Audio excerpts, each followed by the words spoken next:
This is Brahms' Second Symphony, second movement, and there are a few choices to be made. So I like to work backwards in these. The first one I thought of is the shift up to the high B that a lot of people are going to miss or not quite hit securely. Normally, I would say, as my teacher did, you want both hands to move in the same direction, up bow when going upwards. So like that, which is fine, but I think on this one we tend to play too big an accent, too much crescendo when we do that. So here's one time I'll break my rule in. I don't have the music in front of me, so you have to look up, but hopefully you know the piece well enough to know which measure that is. So going from there, now the other one, so we're going to be up bow on that E,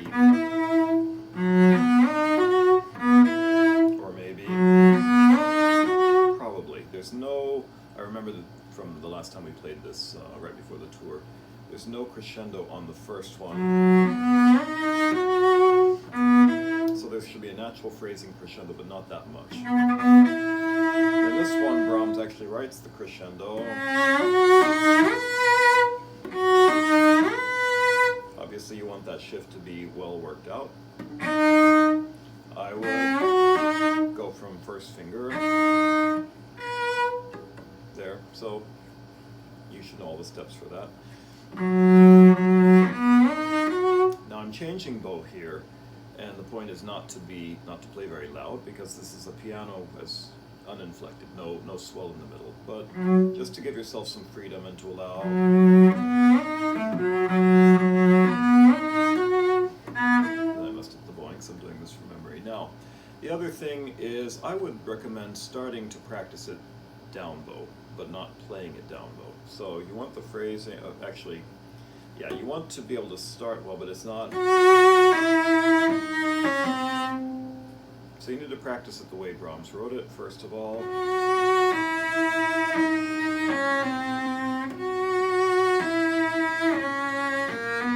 Well, then I would start up bow.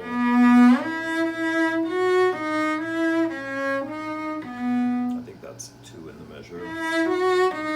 Maybe it's 1. But then break it down. So that how you start this confidently, and still leaning into the first beat, which is the point of tension there. You want that shift to be as smooth as possible, and here's one instance in which the bow change on the shift helps you eliminate the shift, because we don't want to hear.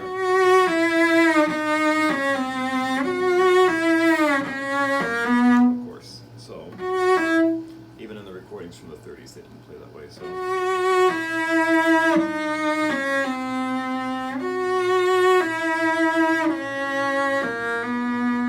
Now on that bowing, then you need another up bow.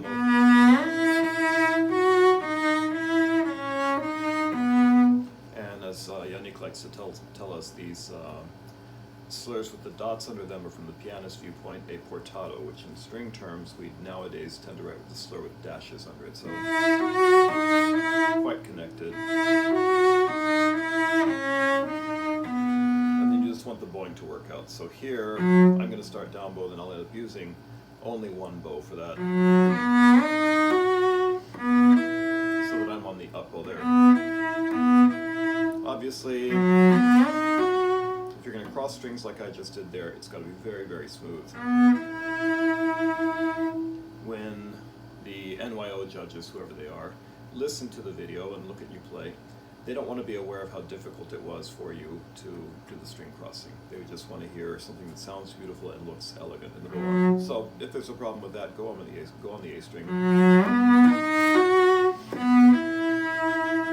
Then go up.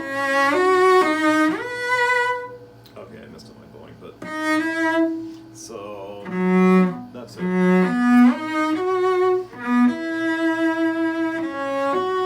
Yeah, I can't remember it, so I'll just start again from the beginning. Once you get the phrasing worked out of the down bow, then you want the best bowing really is an up bow with a bow change, but be aware of what Brahms wrote. It's 4 beats under one bow, and then play 2 beats under one bow make it sound like that.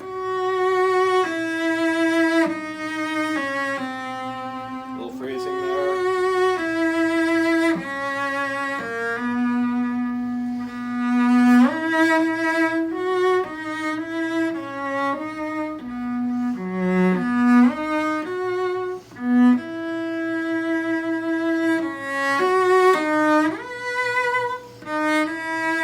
Now we get to hear a couple of different ways. The safest way is to go straight back to second position, third finger on the D sharp. And then the next part, you want to be on first finger. So, a couple of different ways. You should probably learn it that way first. Then, second way. Yeah. You can shift back. Now don't play third finger, but play second to get you ready to replace the second with the first, that way. Then, thirdly, practice it straight to second position, but in an extended position. This will be the most difficult for you, I'm sure. I sort of like this because it actually narrows out my vibrato a bit to remind me not to play with too big a vibrato, because this is not exactly a resolution. It's the dominant 7 of the chord, and that's the tonic. Now this section, this is a bit more dolce. The beginning's a bit more espressivo, a little bit less, a little less sweet, a little more, and this one can be a little more flowing as well. And it sounds nice in an audition because they shouldn't tell that you've sped up, but you should have sped up slightly to keep the music moving. It's playing by yourself, it's harder to keep that flow going than it is a section. You can either slur that in or hook it, because it is a separate note. That's kind of my favorite, most musical way, because then you want to play the legato bow change, but you do want to have the separation that Brahms wrote. Now I just slur 4 and 4, 4/8 notes, 4/8 notes. I do it so that I cross the string on the same bow. When I do the string crossing, I'm not changing bow, but then when I shift on the D string, I am changing bow there to cover the shift. So, and I do a little bit more flautando bowings. Really vibrate every note. Here's the bow change. So I crawl back a little bit. These are the more advanced fingerings I don't generally let you do. Second finger is going to go from on the E to the D, so you see that's an unusual stretch. If that works, okay. If it doesn't, then don't do it.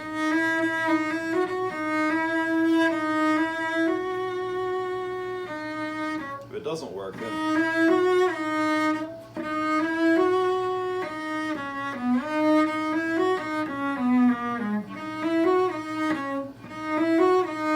probably the safest is to actually shift back to 3. But aim for this. It's a better than extended, of course. I would treat this as a shift, but a very fast, smooth one. And remember to vibrate before and after the shift. Now the slur breaks, so we can make a kind of noiseless glissando there.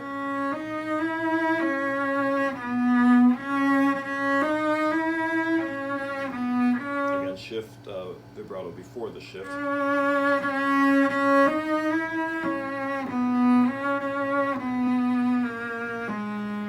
I just go to first position. That's kind of the least vibrated note, almost no vibrato.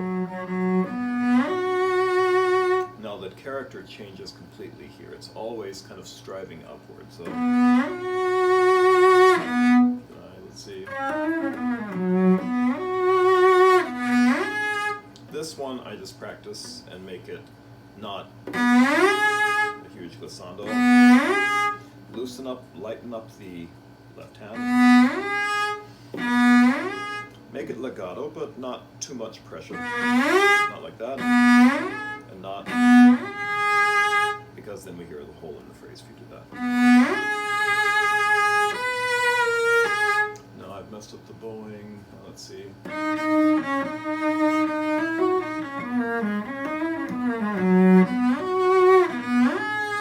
That's it. Of course, practice the bowing with the shift that you're doing.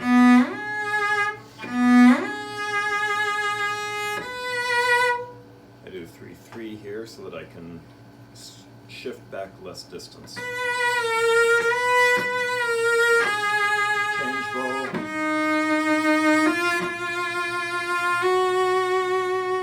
Look at the dynamics here. You should have a diminuendo. It's left out in the new Barenreiter parts. Come back up. Come back more. Oh. 1, and then replace it with 2. Because then I'm going to reach back as part of the shift. This is how close to the bridge I am at this point. No, I don't have to cover it up that much. I can do a bit of it. And if you slide, I do slide both directions, but I make the slides very different, and quantity is less. With the lifting of the finger, it's a much cleaner slide. And then I dig in the bow a little bit. I'm exaggerating a little bit now. And a bit of a over shift, as we call it, Sawyer shift. So it can be that clean and still sound nice and connected. Save bow here, really slow bow, and you don't want that squeezed sound here. Not like that.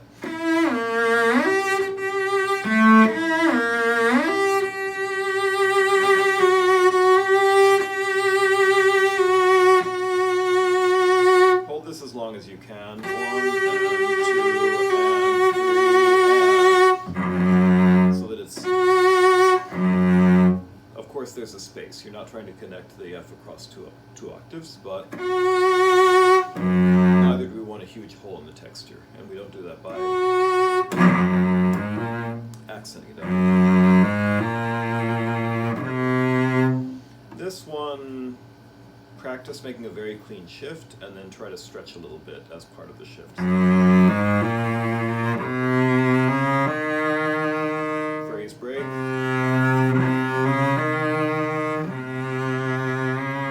1-1, I think.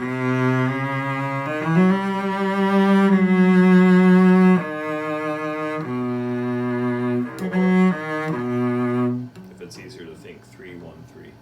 So the whole passage. Phrase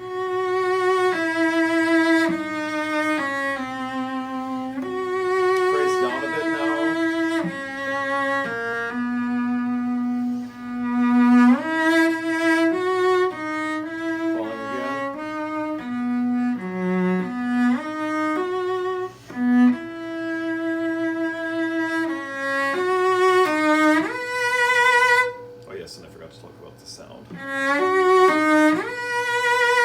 Really nice vibrato on that one.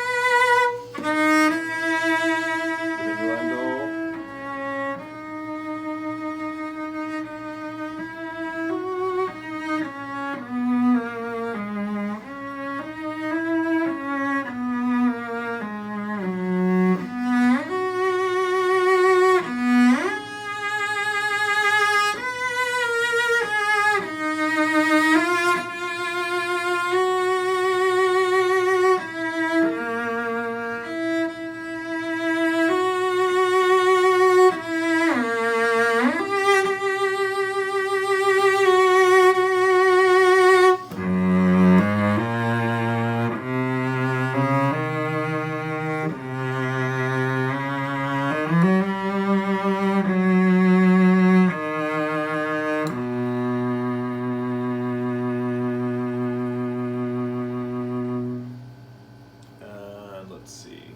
Bottom, it's only poco forte, just like the beginning, and here you're the opposite voice, you're the accompaniment voice to the melody and the violins. Not that you will drown them out, but don't try to play as loud as you ended, because you're no longer melody. And I should have diminuendoed more because I remembered too late that it was diminuendo to piano.